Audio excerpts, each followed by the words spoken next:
I'll never forget the moment I stood on that stage. The auditorium was packed. Cameras flashing. People cheering. My hands were shaking as I held the trophy. First place.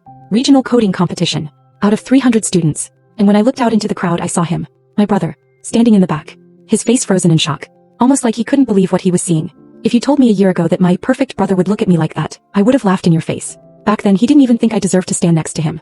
Let me tell you how everything changed. My name is Maya. I'm 16. And my older brother Ethan is 18. For as long as I can remember, Ethan has been perfect. Not just in my eyes. In everyone's eyes. He was the kid every parent wanted. Straight A's. Captain of the soccer team. Student council president. Scholarship offers from multiple universities. Teachers loved him. Our parents bragged about him at every family gathering. He was the golden child. And I was just there. Don't get me wrong. I wasn't a bad student. I had mostly B's, a few A's. I was quiet. Introverted. I liked reading and spending time alone. But compared to Ethan, I was invisible.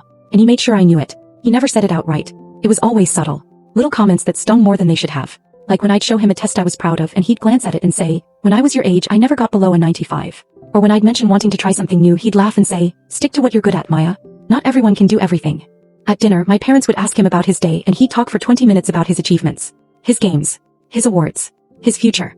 And then they'd turn to me and say, "How was school, Maya?" And I'd say, "Fine."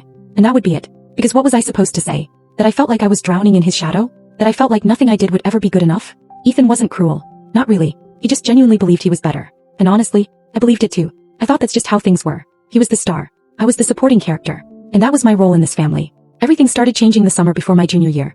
I'd always been decent with computers. Nothing fancy. Just basic stuff. I liked how logical it all was. How you could solve problems with clear steps. So when my school announced a summer coding workshop I signed up.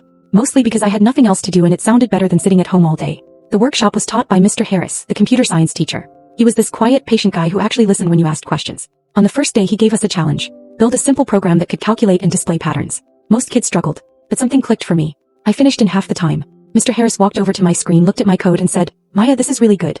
Have you done this before?" I shook my head. Not really. I just figured it out. He smiled. "You have a natural talent for this. You should keep going." That comment stuck with me. No one had ever told me I had a natural talent for anything. I started spending more time on coding. Watching tutorials. Practicing. Building small projects. It felt good to be good at something. To have something that was mine. One night at dinner I mentioned the workshop. "I'm learning how to code. It's actually pretty cool." Ethan looked up from his phone. "Coding? Since when are you into that?" "Since this summer," I said. "Mr. Harris thinks I'm good at it."